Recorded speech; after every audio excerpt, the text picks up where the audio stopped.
Yeah. Hi everyone. Today we are going to discuss about mythology. Mythology, not only in the context of India, means we will get there, but we will discuss mythology in the context of civilizational history and civilizational ethics. Like how the mythology of a civilization will give us a guide towards how they want to be represented in the world. For example, let's say Roman civilization. Roman civilization has very high emphasis on cleanliness, for that matter. Uh, you see, like Roman baths, like public baths in Rome, that was during 300 BC, like that, and there is no discrimination in access for that bath. It was not considered as a commodity; it was considered as something that will make you Roman, rather than something that is a luxury, which is most cases of in most civilizations it will be considered as a luxury, like having a great bath. But in Rome it was like it is a civic duty to perform. That comes because of their emphasis on it is like a symbiotic process, like they keep their values in mythology in order to enforce, like in order to guide the population towards that thing. Another reason, another kind of uh, direction was, let's consider Mahabharata. In Mahabharata, there are like if you see the descriptions of people in Mahabharata, there are probably great warriors. They are described as one of the great warriors. Whether you consider Dronacharya, Krupacharya, or Arjuna, or Karna, but the emphasis of Mahabharata on following the Dharma is much more than the emphasis of Mahabharata in venerizing warriors. For example, let's say um, Bhishmacharya and Dronacharya were always were great warriors, and everyone know that they are great warriors. Despite that, they went towards Kauravas, so they lost the war because they didn't follow the dharma. By emphasizing that, you can extend it to the history, telling that how. Hello. Yeah. Yeah, there was some noise. Yeah. Um, so you can see Hello. Indians. Yeah. Welcome Ravi for our podcast. Like he's first time. Ravi, can you keep your video in long form? Like keep your distance. Like Keep your move, mobile little move away from you. away so that we can see. Yeah. I call Ravi because he is very good in Indian mythology. And also like yeah, you see, my way of reading mythology is not about the story, but about like what kind of values they aspire to and how they will be reflected in the society. I was giving an example of Mahabharata and its emphasis on dharma. For example, in Pandavas and Kauravas, there are great warriors and there are equals as well. Of course, most of the people will say because of Krishna and Arjuna, the Pandavas are like overwhelmingly strong when compared to Kauravas. But the strength comes only through Dharmaraja. When Vedavyas is writing the epic, he always emphasizes that it is the dharma of the Dharmaraja that protects the Pandavas. And Sri Krishna as an extension to the protector of Dharma rather than someone who just chooses two sides. Sri Krishna didn't choose two sides on random basis. He chose because of Dharma. So this is the kind of philosophy that the Indian civilization followed. Now, when you extend this ethics to the modern day, when you take, for example, Muhammad Ghazni invading India, they come from different civilization. Indians come from different civilization, and the defeat of Indian kings, and one of the reason why they got defeated is because of Muhammad Ghazni's attack during night. It was already established in India that we should not fight in night. Whenever people will say like India is just uh, conglomeration of states in ancient time, no, they had a common philosophy. There are different states, but these states follow common philosophy. For example, not fighting during night.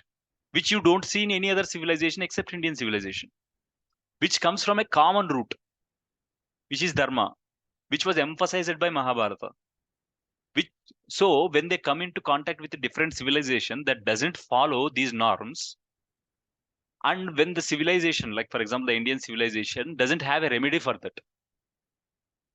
it will lose. And also, like you see all the like for example, all the communities in India, in one way or other, derive their source, like origin, from these tribes, from the stories of Mahabharata and Ramayana, and they follow those traditions.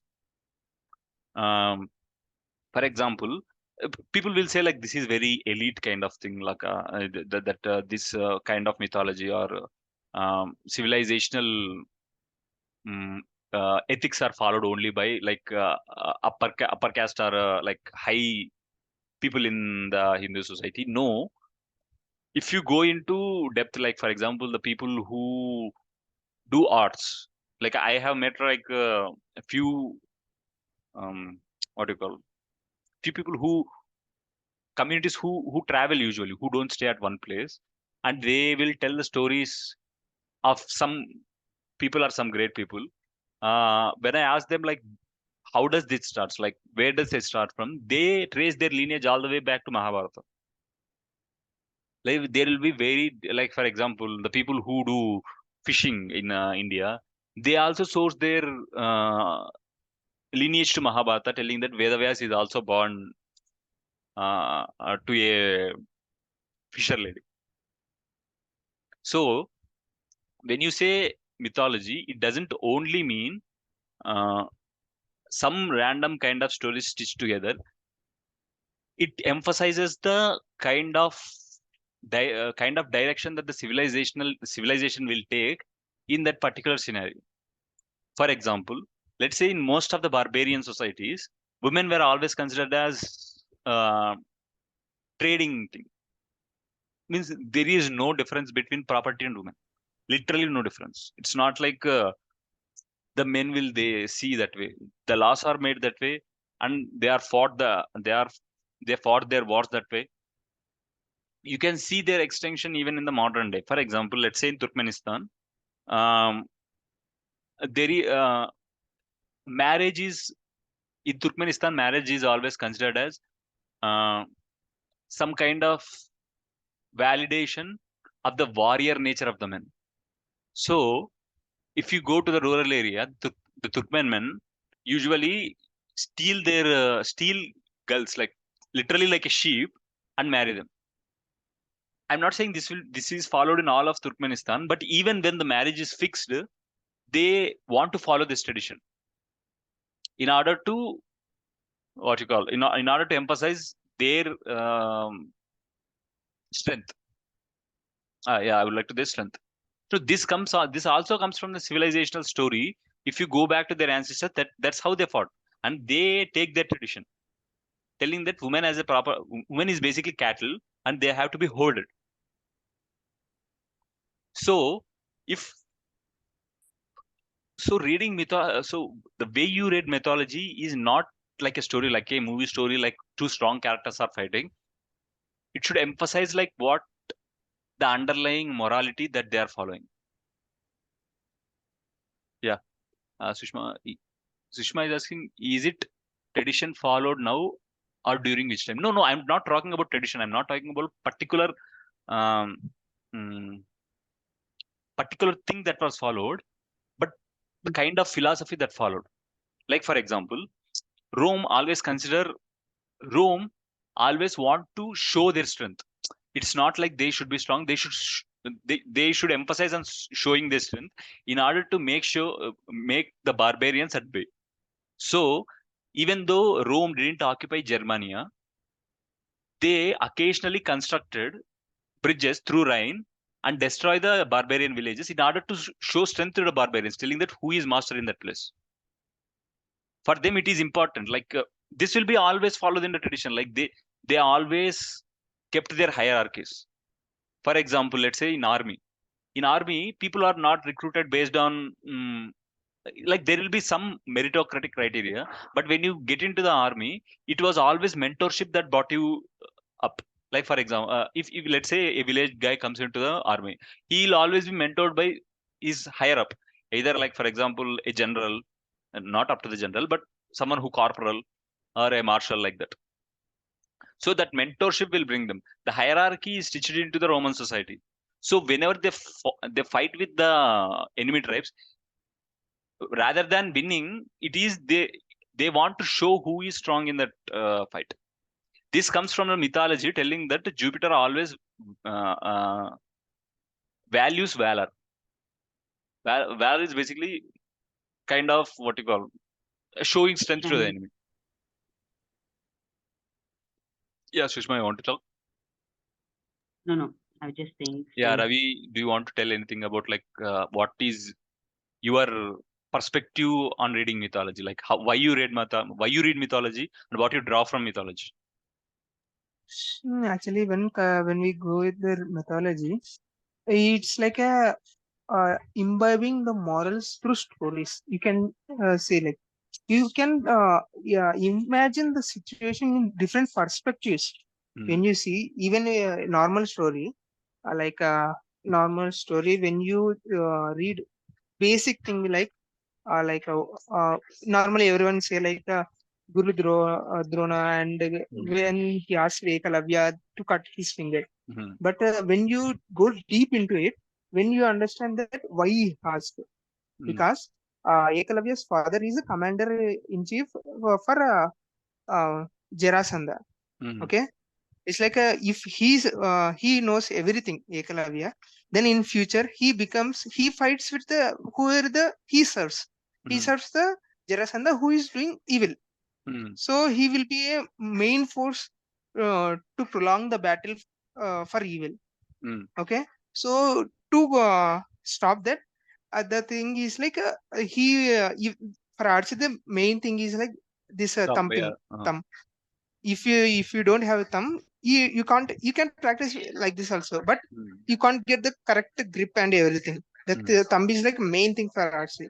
So he has the thumb. Okay, And that's the reason while we have to study we don't see that. Yeah, when you see normally Guru Drona asking thumb of Ekalavya, when you see only read that story, you will think like Guru Drona is doing injustice to Ekalavya. mm. But you So have to yeah, I have a different perspective on the story. mm, Guru Drona doesn't allow Ekalavya to grow like Arjuna, not because like you need not see that in a larger context. Like if you read the life story of Dronacharya, he will teach everyone equally. But when they ask for something specific, he will think whether he can handle it or not. Like for example, when Karna came and asked Dronacharya for Brahmastra, Dronacharya says that you don't have the restraint to use that. Like you are too much consumed in the hatred of Arjuna. I will give it to the people who knows where to use it and how to use it, not to the one who will be influenced by his rage in using it yeah, because it's it's like the a emotional stability. He checks you should whether have he an has emotional emotional stability to stability. use that. So when he sees Ekalavya hitting the mouth of a dog, which didn't do any harm to him, Hmm. just because he want to be good student of Dronacharya, he hits the dog, which doesn't do any harm to us. Seeing that Dronacharya doesn't want him to grow like Arjuna because he doesn't distinguish. He doesn't understand the pain of the dog. You need not even look at Yeah, the and context one of more thing is everything. Like, Karna. When you see Karna life story from his children onwards, he faced so much yeah, that is the he another thing that Mahabharata teaches. It doesn't matter where you are born, why you are born, and what goes through in your life. You should always follow the dharma. Arjuna yeah. is relatively well fortuned when compared to Karna. And people who read Mahabharata will say Karna is justified through our lens. When we see that, we can assume that Karna is justified in doing that. Karna is justified in having that rage. But Mahabharata emphasizes that despite of your rage, you should always follow dharma, no matter what the circumstances Yeah, is. in the same text, when you see Krishna also from childhood onwards, he used to Yeah, killed by his own um, uncle. Yeah. Okay, Like Krishna from faces from his childhood childhood, when he like born itself. how many hurdles he has to go through just to go through his childhood. When you read the story of Krishna, it is much more tragic than Karna. What's But the Krishna doesn't. Karna? But Krishna is not affected by that. Krishna is the one who guides even Pandavas towards Yeah. victory through his dharma. And one more thing, when you see everything in Mahabharata, you can see like the guide will be the one who suffered the more. Hmm. Because when he suffers, when he takes the right decision, he comes to know that what has to be done. Hmm. Because when you see in Karna also suffer a lot, but he can't have that stability to take the right decision. Because Hmm. right decision Because comes from the his experience. brain is consumed in rage, telling Yeah. knowing that like he is being wronged by everyone. Yeah, he may be justified, like telling that he is wronged, but that doesn't mean like you should not follow the dharma. You can see that even today also, like for example, um, you can see when people are talking about India, they'll be very defensive. They will not go on the offense. They'll say, yeah, this was that was like, they always try to defend. Like this comes from the kind of upbringing. For example, we were never, India is mostly a peace loving society. Basically, when there is some kind of suffering, some kind of famine, we always adjust. We just don't go for war. For example, you can see in the ancient times also we have famines, but you don't see kings invading other kingdoms and looting everything. Which was like, yeah, there are wars in India, but you don't see the kind of looting or the kind of destruction. Some say Kalinga war is like the kind of brutal war, but compared to what? Compared to Indian conflict, it is brutal war. But when you compare you with world context, the wars that were fought in China or Rome, Kalinga war is not such a brutal war. In Indian context, yes, it is a brutal war. You can see that all the way up to 700 AD until the Muslims invasion will come. Not just specifically about I'm talking about Muslims invasion.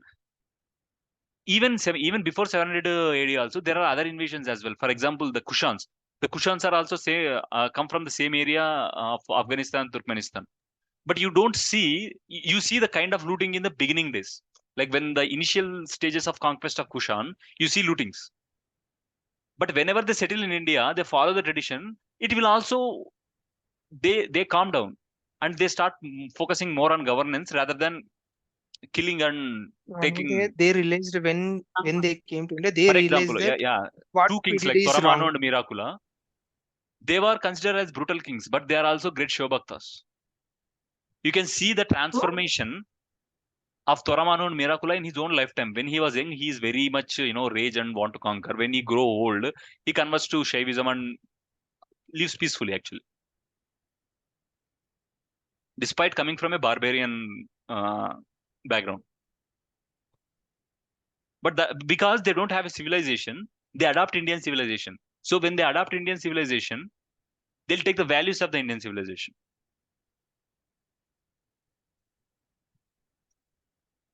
Yeah, who I'm talking about Toramano and Miracula, the rulers of the rulers of Kushan dynasty. But you don't see that in the case of like Muslims invasion because they already has a civilization. They already has the ethos, means the ethics structure. So when they come to India, they carry that ethics structure as well. And you see, they do not mix with the population until like even Mughals did not mix well with the Indian population. You can see their court language is Persian, and the kind of like reverence they have for Persia or the Persian rulers. Like when Humayun was defeated, he went to Persia. He didn't went to any of the Indian kingdoms because they consider themselves to be the descendants of the Persians. They didn't consider themselves to be the descendants of Indians. There are other Muslim rulers in India as well before Humayun, but why didn't he take the help of the Indian rulers? Because they always consider their source of civilization to be Persia or Turkmenistan, like today Central Asia. You can see how the war is fought and what kind of destruction will it cause based on the kind of ethics they follow. And also, when you go to the Chinese civilization, that's Chinese civilization also very resilient. Like they think life in very cyclic way. Means if there is war, right? if they take huge losses, they don't revolt. They think that this is a phase of destruction, and in future there will be phase of construction, and we should be ready for that. That's not in the case of Western societies. Western societies, when you take, in World War One, like World War Two, immediately when the fall is, immediately after the war, you see revolutions. You see revolutions in Russia. You see revolutions in Hungary, Poland, Germany.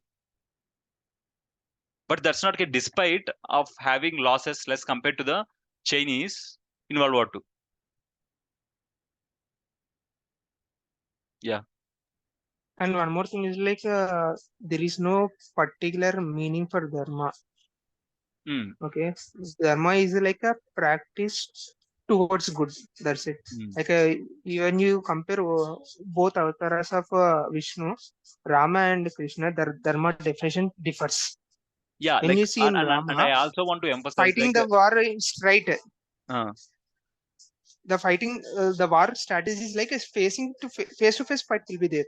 mm, Even the Ravana, you see, Ravana don't go for the.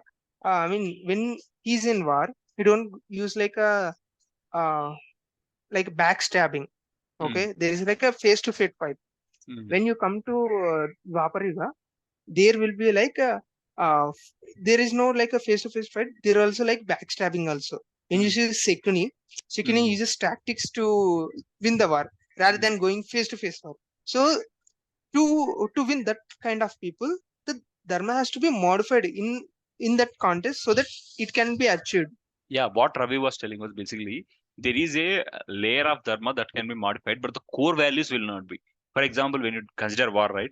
It is illegal to kill women and children in war, no matter which kind of war you take in. Any kind of war, you don't see the killing of women and children.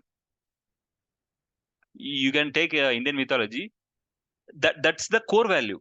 On top of this core value, there are certain kind of rules that we can change, but you cannot change In the this. war is like it has to be done in between the rulers itself. When Uh, ruler is surrendering or one is killed, then they will take that kingdom, but they will provide certain necessaries for that kingdom to survive Defeated also. people as well. Yeah, Like defeated people as well. It's like for not like the example, entire defeated king defeated is people in their defeated. property. Yeah. Their son or who is the successor, they will uh, I mean throne them, and they Mm, will be subordinate king for the king who won. mm, It's not like they directly occupying their resource and exploiting everything. mm. They will pay tax. There's a normal thing like whoever the win, he has to collect some things so that he Ransom, can maintain everything. Yeah, kind ransom. of ransom. So for that they will collect tax, but not like they will destroy everything and they uh, m- uh, kill the moral of the entire kingdom itself. They will. It's like a when you see in normal fight wars also in Indian. They in after some time the subordinate kings who has power. If Mm, suppose the main ruler is useless, like mm, you can't say that the generation king who comes from the powerful king is also powerful. There is a mm. chance that he is weak. Yeah. But if the subordinates think that if he is not doing well, because when you see the ruler is weak, then most of the people in the court will be corrupted because Mm, they think that they has power. The weak mm, is like they have kept weak people in the throne so that he can be like a face. That's it. In everything power rise between. Then the revolt happens from subordinate kings. Okay, they gather, okay, so that mm, they can do the things in a good way. There are some cases also like they want to do evil also because they want to dethrone the king and they want to power struggles mm, will be there in normal also. mm, But mm. most of it, like there will be chances for the future generations who becomes powerful. They can help the to maintain values. Yeah. Like in Indian construct, like war is just change of a government with the destruction of the armies, or a kind of integration of the armies after destruction. Yeah, Whereas, like for example, if you see the Persians wars, or for example the Islamic conquest, war is destruction of civilization. Like the winning side will destroy the civilization. It's not just people. They destroy the lifestyle. They destroy the like entire stack. They will be destroyed and they will be replaced. That's why you see it is always a war torn area. Like there will be always something for that kind of civilization to be destroyed. That's why they have to be in a constant state of war. You see Rome or India, Rome and India will not be in a constant state of war. Even in internal wars or external wars, there will be like a significant amount of peacetime and there is significant amount of wartime.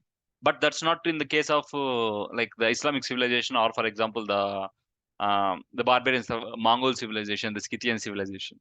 For them, war means destruction of the enemy class, enemy as a people and their civilization.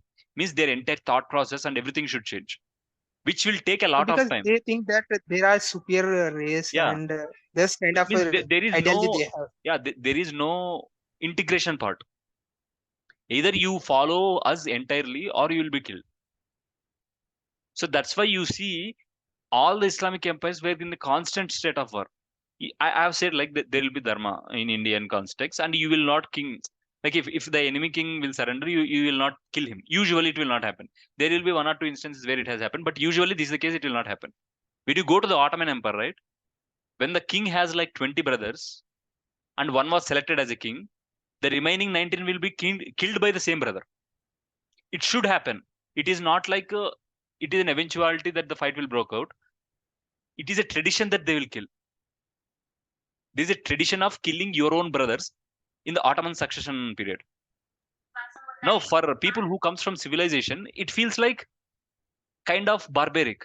But when you look at the Ottoman lens, their thing was like if there are 20 brothers and there is no concept of any morality or any importance to any of the brother, everyone claims that the kingdom is there, which means immediately when the king dies, there will be civil war. Yeah, So and whenever one more the thing king, is like there whenever the will be king power selects, struggle yeah, power struggle. And because they so, think so that to avoid their that power faction struggle, is they will kill them. good. Hmm. Which you don't see in the If they Indian don't case. kill, Yeah, yeah, go on. yeah, if they don't kill, they like they will give their faction more support rather than keeping the other factions in control. So Mm. that if Yeah, that if not people have a that doubt has to telling that the Ottomans may not be doing it, go and search the Ottoman killing mission. They have machines for that, like the leather machines that used to tie. They will tie their brother's neck and they'll strangle it to death. It's a tradition. It's Also, not something. um, but as far as what I have written and what I have known, like in most of the historical examples, what we see until Delhi Sultanate and these things. So there was a succession after the death of the king. But in Delhi Sultanate period and the Mughal time, they themselves killed their father. At Fathers, least yeah. there is an attempt, yeah, attempt to kill someone who is in the throne, maybe father, maybe uncle. But we see that kind of tradition rarely followed before. There was only a succession after the death of the successor. I mean, predecessor. actually Yeah. because they think that in when you see normal kings in before invasion, they think that until the ruler is there, he can manage everything. One is like to I mean the king will be dethroned when he thinks that he's not able to manage the things, like when because of old age or because of he killed in some war Like or there is always like like this because voluntary of thing. some health issues. Like the He Indians was always consider power to be, they should give up one day. Like you see in Chandragupta Maurya, such a great king in Indian history. At the end of his life, he gave up center kingdom and go to Karnataka, some Jain Buddhism, and he dies there naturally. There will be no succession wars there. Bimbisara comes naturally only. and one more thing is like when you see in Indian phase of a king, there will be four phases. Like one will be child phase, one is brahmacharya phase, where he learns everything. After From that, there will the be some period for like even king or anyone who follow their profession. see, After when that, there will be vanaprasthasa. There they leave everything and they go for spiritual way. mm, That is the life they followed. So after some time, they will think that I mean, they want to leave the kingdom to their successor who is eligible, and after that they will go to the like spiritual way, because this is like they from starting onward, when you see the perspective, everything they strive for the spiritual way, like gaining knowledge. They think that this is a materialistic world we are living. After some time we have to leave everything. There's the ideology from the starting onwards any people will have. Okay, so they, after some time they strive for attaining that knowledge. So after some years they leave the throne to their successors, and they will go for aranyas, or like to do Some peaceful tapasya place. or like that. Like they'll not involve in the governance that much.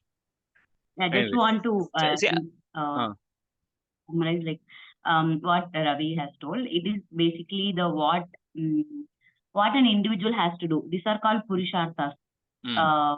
It is a complete life cycle of an individual, which a person is supposed to follow in the Indian society. So this is called purusharthas. There will be 4 phases. I want to emphasize that this is not just for good people. This is for everyone. Even in Ramayana, even though Ravana was so bad, the Vibhishana never killed Ravana, or Kumbhakarna didn't kill Ravana, because the killing of brothers is so alien to Indian civilization. Like when they see Ottomans, they'll just be shell shocked. Like, why this is happening? Even the evil people will not kill their own brothers in Indian mind. Actually, they can expel their brothers. When you see Expelling is even different from killing. Vali and Sugriva also. Sugriva was throned because he thought that Vali was killed by Rakshasa. So he throned himself after knowing that the Vali is killed. After Vali came, first they fought. Okay, Vali was in rage. So because Sugriva thought that taking the throne power struggle. So he fought. After that, he sent him away from the kingdom. Okay, but he didn't try to kill their itself, because Vali has power. Okay, when he chose not to do it. Because he is not a threat. Even after that also, Sugriva fights him face to face. I want to emphasize. So like we want to conclude like what we take from mythology. So first we go with Sushma. Like Sushma, you can speak. So see, the mythology basically is to people has framed certain in our Indian society, especially I want to talk in the Indian context. Our ancestors has framed some rules and some standards and some norms to enforce those standards and those norms more effectively into the society, and make people follow that. These are basic. Audio. Sushma, you're on mute. Speak now something. Am I audible? Yeah. Now you can. Okay. So just to enforce that, thing, people, these ancestors and these people has attached these standards and norms with the mythology, and they have made these people to believe into that. So that is how mythology is constructed, and even today we see how certain norms are followed even today by those things which are associated with the mythology. Even if we see, even if we want to bless 2 brothers, to make them just to bless them, or if somebody wants to tell them something, they just bless them to be Rama Lakshmana, because they want to give that message, or that behavioral morals to these people, and also make these people to behave like that. And that is how this mythology is carried for generations and generations.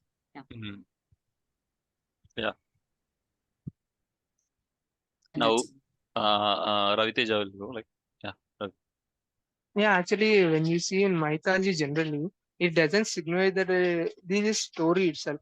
It's like some to pass on the knowledge. Some they may be passed through stories, because everyone loves stories. Okay, in normally when you see when you someone read mythology, it conveys some kind of message. when you read Ramayana and Mahabharata, you see that there is contrast between both. But when you read entirely based on that, you will get to know that how the life has changed itself also. But based on the situation, how we have to change. Okay, when you see in Rama's life, Sri Rama's life, Sri Rama is like a straightforward. Even the every situation he faced or he lived is like a situation. Hmm. Dharma is like a the thing they has to follow to achieve certain level of knowledge. Yeah. Okay, so they are following their own dharmas. Okay, and like so he has to fight in that dharma context only, rather than going out of context. There is no need for the going out of context because everyone is following, so he can normally follow and he can ensure that dharma is following everyone. Okay, when you read Mahabharata or uh, uh, out of context, where they go with behind their morals itself to achieve anything, so in that situation you have to follow the same. Because when you see like someone is attacking from back, when you say like no, no, I will fight forward only, it's like a meaningless, right? You'll get killed from back. You have to be careful through back also. In that same situation, you see the Maratha king Shivaji Maharaj. He when Afzal Khan invited him, he went there. Okay, by following his dharma, like whenever the King opposite calls, you ruler should also, go. yeah, when opposite ruler is calling for sandhya or some meeting, they have to go. But he went with prepared, because they know the nature of the opposite person. He may give you backstabbing, so he prepared one lightly armored, but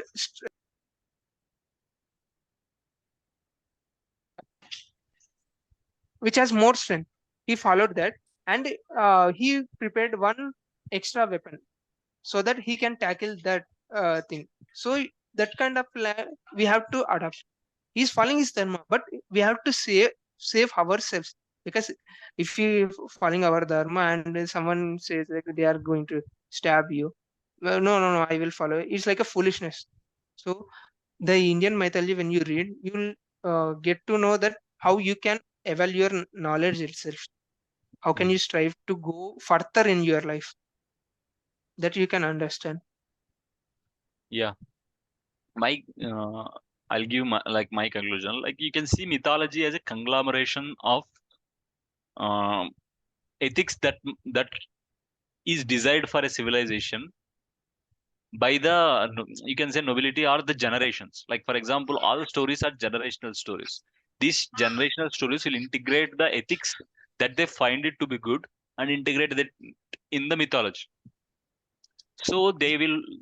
So whenever you study mythology, you should not study it as a kind of story which is progressing, but as a group of events that are telling you how to behave in the society that you are living in. And you can extend this philosophy all the way from top, like how kings should behave and how people should behave as well. So mythology, whether we like it or not, will have very large impact on the kind of thinking that we have. Like for example, let's say feminism is, if you consider feminism, right? Feminism in Islamic world and feminism in India and feminism in China and feminism in USA are completely different things. Like if you apply feminist standards to Indian women, it, even the Indian women will, even the most progressive feminists will reject it, because the standards are very different. They consider the American feminists to be very, very radical and compared to Indian feminists. Now the Indian feminists look very radical to the Islamic feminist, because their starting points are different things, because their civilizational thoughts are different. American feminists will think in a very individual way. They want to be independent, so their kind of thoughts come from that perspective, from American Revolution. Whereas the Indian woman, even she doesn't want to live very individualistically, but she wants certain freedoms in the context of the society. As long as the society is not disturbed, she thinks she should be granted those rights. For example, dowry. Most of the feminists will say dowry is wrong because it degrades the society. Now, when you go to the Islamic feminist, they think in a group only. It's always like group thinking. And when you like, for example, when you say that someone should not wear burqa or someone should not wear this kind of any kind of Hijab. yeah, hijab or anything, they emphasize as that it is a community duty of the feminine to protect her. They don't see that as an individual thing. Even though if you talk individually, they may say like, okay, I don't want to wear, but for community they are wearing it in order to preserve that lineage. So whether we like it or not, we come from a civilizational background, civilizational ethos only, and we have to move forward from that. Like we cannot start from zero. Like whenever you see very any of the political parties or the communists talking, telling, like basically emphasizing that like this is the from zero we should start. Like from zero we should start. No, you cannot. Like you have to do lot. Our ancestors has done many experiments and came up with this, and we have to take forward these things rather than starting from zero, destroying everything our ancestors did and building from scratch. Whenever you build from scratch, you will face the same problems as our ancestors, and we have to go through the suffering again. We have to go through many trials and Through errors. so many trials and errors, and we don't know whether we can afford it or not. So that's why I think mythology is important in studying the ethos of the civilization. Yeah. With this conclusion, we want to end it here. And yeah, if it goes well, we want to do philosophy and many other topics as well. Yeah. I missed actually history in it. Yeah. Okay. Yeah, we I'm can going to even stop discuss here. regarding we can particular Yeah, mythology I'm going to end like here. Like, Ramayana.